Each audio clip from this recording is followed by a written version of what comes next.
Hello and welcome everyone. This is me, Naneshwari Dongre. Today we are going to learn about solid state, the chemistry first chapter. So let's see what they say. Solid state. Solids have sharp melting point, have defined shape and volume. Got it? Yes. Types of solids. There are mainly two types of solid. First is crystalline solid and second is amorphous solid. Okay, got it? Yes. Crystalline solid. There is a regularity and periodicity in arrangement in crystalline solid. मतलब आप सबको तो पता ही है school time में हम लोग कैसे हमारी जब असेंबली होती थी प्रेयर वगैरह होते थे तब हम लोग कैसे एक ही लाइन में एक अरेंजमेंट में स्टेबल रहते थे वैसे इन लोगों की भी अरेंजमेंट रेगुलर रहती है मतलब एक ही लाइन में एक ही फॉर्म में एक ही रो में या एक ही कॉलम में बोलो और पीरियोडिसिटी रहती है मतलब इनमें एक मैनर रहता है कि कहाँ पे कौन अरेंज रहेगा ये इन सबको पता रहता है got it yes second point crystalline solid have sharp melting point इसका मेल्टिंग पॉइंट क्या रहता है शार्प रहता है एकदम शार्प मेल्टिंग पॉइंट रहता है एग्जाम्पल्स आइस ऑब्वियसली आइस का भी एक मेल्टिंग पॉइंट है सेकेंड इज सॉल्ट का भी है third is NaCl sodium chloride इसका भी मतलब Na मतलब sodium Cl means chloride got it yes and last one is gold और भी एग्जाम्पल्स है बट ये मेन 4 से 5 एग्जाम्पल जो मेन है वो मैंने यहाँ पे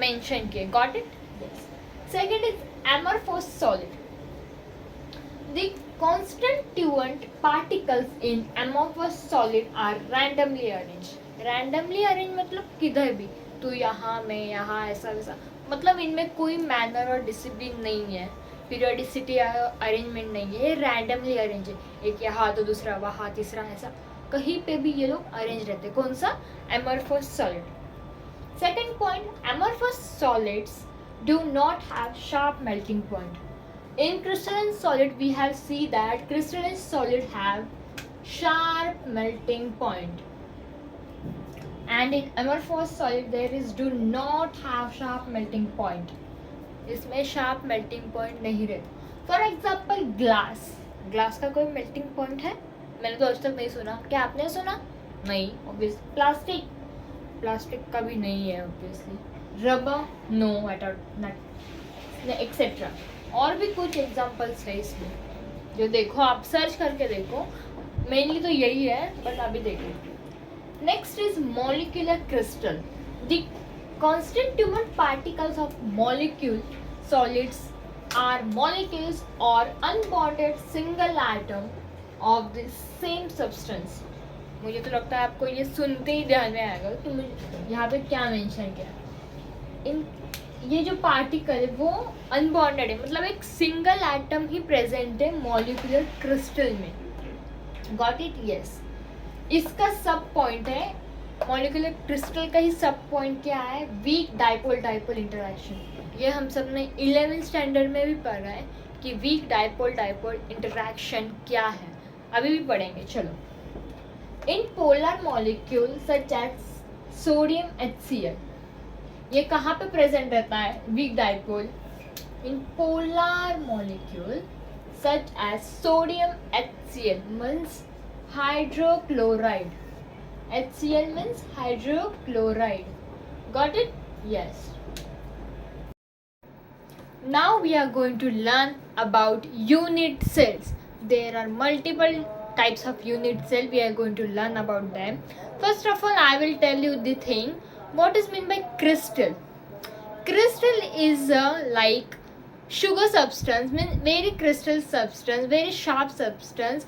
मतलब हमारे रेगुलर लाइफ में यूज होता है उसका एग्जाम्पल है शुगर या सॉल्ट उसे कहते हैं क्रिस्टल स्ट्रक्चर जो पूरी तरह से शार्प रहता है उसकी हर साइड एकदम शार्प रहती है उसे कहते हैं crystal got it yes now we are going to learn something about unit cells can you see this box I have mentioned here we are going to learn about this only this whole chapter is based on this crystals only got it yes there are six parameters of unit cell, 3 edged length, which are A, B and C. You can see I have mentioned here A, B and C in green color pen. Got it? Yes. And 3 angles, which are they? Alpha, beta and gamma. Which are they? Alpha, beta and gamma. I have mentioned these 3 angles in red pen. Got it? Yes. Types of unit cell. First is primitive or simple unit cell. What this cell is called saying us, in this type of unit cell, the constituent particles are present at its corner site. Can you see? I have mentioned one here cell. I have mentioned here one cell, and इस cell के हर एक corner पे मैंने ऐसे broad मतलब एक circle draw किया है. कैन यू सी? मैंने 1 2 3 4 5 6 7 8 सर्कल्स एक कॉर्नर्स पे, हर कॉर्नर पे एक मार्क किया है. उसका मतलब क्या है? In this type of unit cell constituent particles are present at the corners only. मतलब इसका जो पार्टिकल है वो कहाँ पे प्रेजेंट रहता है? कॉर्नर पे ही प्रेजेंट रहता है. वो किसी के भी मतलब आगे पीछे नहीं दौड़ता, वो अपनी जगह पोजीशन में ही रहता है, जो कि उसकी पोजीशन कहाँ है? कॉर्नर में, हर कॉर्नर में. Got it? Yes. Second is central unit cell. What this cell is saying us, let's see. In this unit cell, the particles are present at the corners as well as at the center of each face. इन्होंने क्या बताया? समझा? हम लोग diagram के through इसको अब समझेंगे. हमने पहले भी देखा, पहले सिंपल सेल में हमने क्या देखा कि जो पार्टिकल है वो सेल के हर एक कॉर्नर पे प्रेजेंट है. ये इस सेल में भी हर पार्टिकल कॉर्नर पे प्रेजेंट है, पर उसके साथ साथ उसके हर फेस पे भी एक सेल प्रेजेंट है. मतलब इसके कितने, इसके कॉर्नर्स कितने? 8 कॉर्नर्स है. चलो काउंट करते हैं. 1 2 3 4 5 6 7 एंड 8 कॉर्नर्स है. और इसके फेस भी कितने होंगे? इसके फेस भी 8 ही होंगे. कैसे? 1 2 3 4 5 6 7 1 2 3 4 5 6 7 फेसेस है इसको. No, there are 8 faces. मतलब पीछे का, आगे का, ऊपर का, नीचे का और साइड के. Got it? यस. ये अभी हमारे पास 3D डायग्राम नहीं, इसलिए हमको इतना अच्छे से नहीं समझ में आएगा इसके बारे में, but we all know this thing. Yes, got it. And this cell is also called as face centre, मतलब FFC, मतलब face central cubic cell. Got it? Yes. इसे ही कहते हैं. मतलब उसके हर फेस के ऊपर एक पार्टिकल अटैच है. हर फेस के ऊपर क्या है? एक पार्टिकल अटैच है. इसके कॉर्नर पे भी एक पार्टिकल है और उसके फेस पे भी पार्टिकल है. Got it? Yes. Next is body central cubic unit cell, which we mention as BCC. मतलब इन्होंने क्या कहा है? The particles present in a unit cell at the corners as well as at the center of the body. What they have tell us that कि ये जो cell है उसके कॉर्नर पे तो पार्टिकल प्रेजेंट रहते ही है, पर इसके सिर्फ सेंट्रल फेस में, मतलब इसके सिर्फ एक ही साइड में जो हम सबको फेस दिखता है, उसी साइड पे उसके एक पार्टिकल अटैच है. आजू बाजू नहीं, सिर्फ फर्स्ट फेस पे, एक ही फेस में, मतलब जो सेंटर फेस है उसके ऊपर ही पार्टिकल अटैच है. किसके साथ? कॉर्नर पे भी है और फेस पे भी है. Got it? Yes.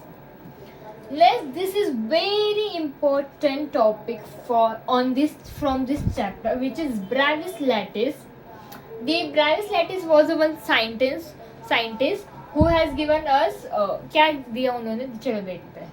In this system there are 14 different types of space lattice. In this are known as 14 Bravais lattice. The French mathematician who has first described them. मतलब ब्राविस क्या थे? ब्राविस एक मैथमेटिशियन थे.